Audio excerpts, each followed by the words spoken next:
welcome back to my channel. I'm so grateful and I'm so thankful to you guys for subscribing to my channel and coming back to see all my videos. Now that I have gotten all of that out of my chest, if you have not subscribed to my channel yet, you never subscribe, you still dey wait. Please, if you have not subscribed, just please subscribe to my channel. So this is a story time, and I'm just going to tell you guys a story about how I was involved in a robbery attack. This robbery was like a near-death experience for me. Like, I literally faced death. Like, I'm not even joking. I thought I was going to die. God literally saved my life because I don't think I'll be alive today. I don't think I'll be alive. So guys, I can't remember what year exactly this happened. I think it was 2011, 2012 that this happened. And first of all, I just want to say thank God, because I mean, if God didn't save my life, I won't be here today talking about this to you guys, telling you guys, sharing this, testimony. Let's call it a testimony, because yeah, I almost died. I literally almost died. Anywho, I was in uni. I went to Enugu State University. I was there for 4 years. I was coming back from school. I schooled in Enugu State University. I'm sure you guys already know if you have seen any of my Q&As or whatever. If you haven't seen any of my Q&As, go ahead and see them. I have like 2 or 3, I think 2. Anywho, I was in uni, so it was one of those breaks where like you're going back home, and my home was in Lagos, so I had to come back home, and nothing was happening in school, so I had to come back home.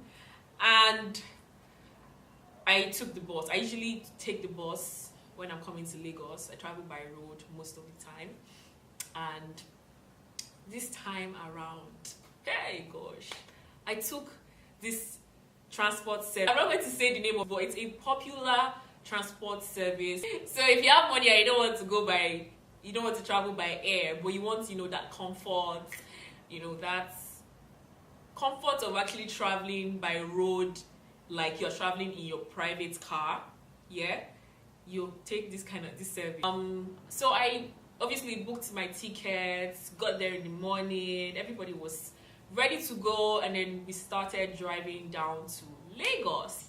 So I was in the bus and everything. So I was sitting down behind the driver, the front. So it was like the first row behind the driver, and it was me by the window side. I was by the window seat, and there was a guy in the middle. Apparently the guy doesn't live in Nigeria, and the guy didn't live in Nigeria, and he was traveling from Enugu to Lagos to catch a flight going to Germany. So we're literally like 1, 2, 3. It was 3 rows, and it was just 9 people in the bus, and the driver and the passenger seater, person sitting in front. So we were 9, 10, 11. We're basically just 11 people in the bus. So we got to Benin bypass. So Benin City is the capital of Edo, and Edo is a state in Nigeria. I was on my phone. Next thing, the bus came to a halt, and I raised, literally this was what happened.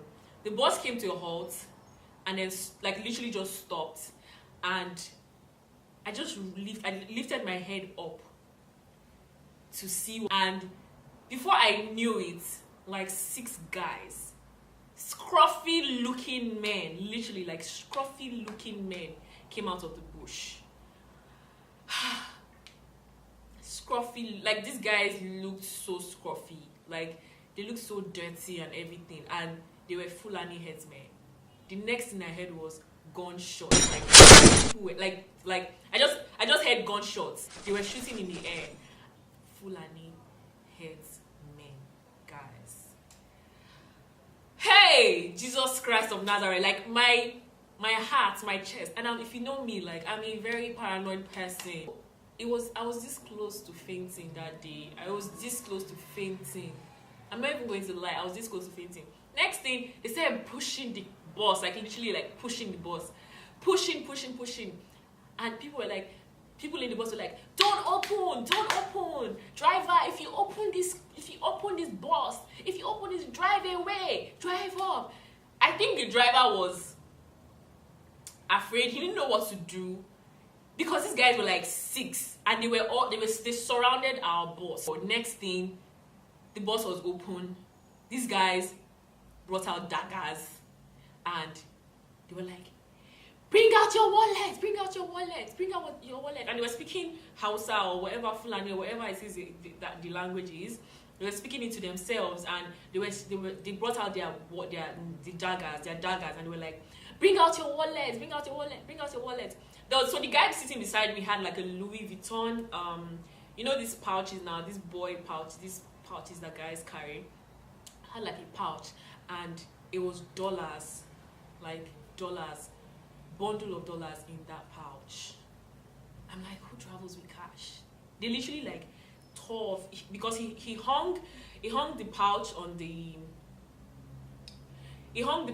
driver's seat area, and the driver's seat area was facing me. So they literally like used their dagger. I was just like this, like I was literally just like this, and I was like, he tore the purse, and when he tore the purse, all I saw was dollars. And you would think that, oh, they're seeing money, let them be going, like, you know, we've seen money now, this is dollars, let's go. No, they didn't stop there. They tore off the bag, took it out, then they started searching everybody. Like, where's your wallet? Where's your wallet? Where are your phones? Where are your phones? Where's your phone? Bring out your phone. People were like, oh, some people were bringing out stuff. Some people were very reluctant. Next thing, 2 guys, like, I think those were like their ogas or something. 2 guys now came to the door area and was like, calm down, all of you out of this bus. Hey, like literally, when they said calm down, God knows if my bladder was full, I would have peed on myself. Like, I was just like, God, please forgive me all my sins. Any way that I've offended you. I know I'm a sinner. God, I was praying. I came down and laid down. They had hunters' guns, like all these local guns. Okay, while they were trying to get everybody to lay down, the driver was fighting with one of the guys, I think one of the ogas or whatever. And that one was saying, give us the key. Like, give us the key to the bus. The driver was like, nah, I'm not going to give you. I didn't even know that was going on. Like, but apparently, the driver was fighting with one of the guys that, you know what, you have to give us the key to this bus. We are taking this bus. The driver said he couldn't find the key. He was trying to search for the key. He was trying to stab the driver. The driver now moved, and the dagger just caught him just a little bit. And next thing, while that was happening, we were on the ground. Other people, like some other guys, were searching us. When they were searching us, I was just thinking in my mind, hope they don't say I should come out and stuff, because you hear the stories where like robbers rape people and everything, and I was like, hope they don't say I should come out. Like, I was literally the youngest person there. Now wore jeans again. Hey God, I was like, please, they shouldn't call me out. I was praying for my life. I was praying for forgiveness. I was praying for them not to rape me. I was just praying for everything. I was just like, no, this is not today. It's not today. Like, not today. So they searched me, and obviously, like, the jean I had on didn't have pockets. So they had only taken my phones, my wallet, everything that I had on. So while we were laying down, after searching everybody and they got all the things that they wanted, they opened our boots and they started carrying our load. I was like, these guys, what are they using these things to do? What do they need them for? So they literally just packed everybody's luggages, clothes, like bags. So, cause they were a lot, they were like 6 or 7. So because it was such a large number of people, they were able to make do with a lot of things. So they carried people's properties, luggages, and then next thing, they ran into the bush. We now got up, like everybody got up, started cleaning themselves. Like, God, thank you, Jesus. Thank you, Jesus. Like, I was just like, thank you, Jesus. The guy that was sitting beside me, that was traveling to Germany that day, like the guy, I pity that guy, sha. He had dollars in his pouch, I mean his purse or bag or whatever. He had dollars in it. Dollars. Hey God, like I wonder how much money was in that pouch. The guy was just so quiet. He was just the most quiet person after the whole thing happened. So everybody go back into the bus. So the driver was trying to tend that to his injury. So I think he tore one of his shirts and tried to tie his hand. He was bleeding. The driver was bleeding. Like, he was bleeding. I could not speak. I could not talk. I couldn't say anything. I was just stunned. I was like, I almost died, guys. Like, I would have been dead. Like, I would have literally been dead. Like, these people would have just shot at us and would have just been in papers. One other headline story. Would have just been one headline story. 11 people shot at Benin bypass during highway robbery. That would have just been it. Like, my life would have literally just been over. Cut short for no reason. We got to Lagos and I got to the park. So I got to the park and I was trying to get, I didn't have money, I didn't have anything. They took everything. They took my bags, they took literally everything that I had on. So I actually got to Lagos empty-handed. I was just like, how am I gonna get home? I can't, like, how do I call my father? How do I call my mom?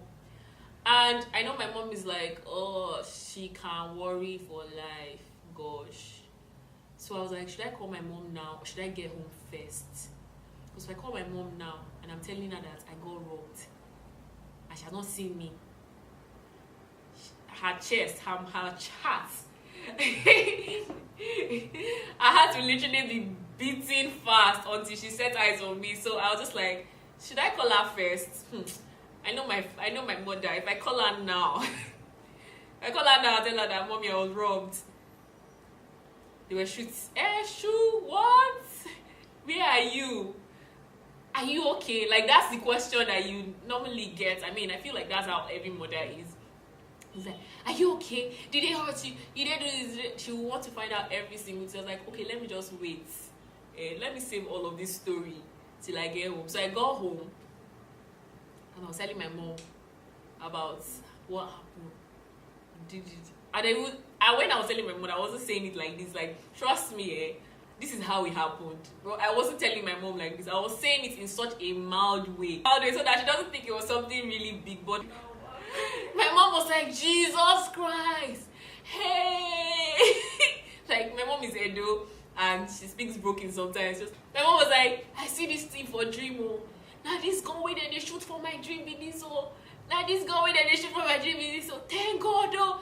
She laid down on the floor. She was thanking God. She was like, thank God, Jehovah, thank you, thank you. As in, do you know, me that I was like afraid and I was still in shock and everything. I was thinking that my mother was just like, okay. I was just like, okay, mommy. Okay, mom. My mom was like, I've been hearing gunshots. This dream that I've been dreaming. This gunshot I've been hearing. So this is it. Thank God, Jehovah, glory, Alpha and Omega.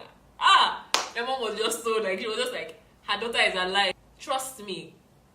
After this whole thing happened, I didn't go to school a month after school resumed. Like, so like, for example, school resumed today. I didn't go like till 1 month after. Because I was just, phobia. It's not even a joke. Like, it's not a joke. Highway robbery is the worst thing ever. Especially when it's a near-death experience. You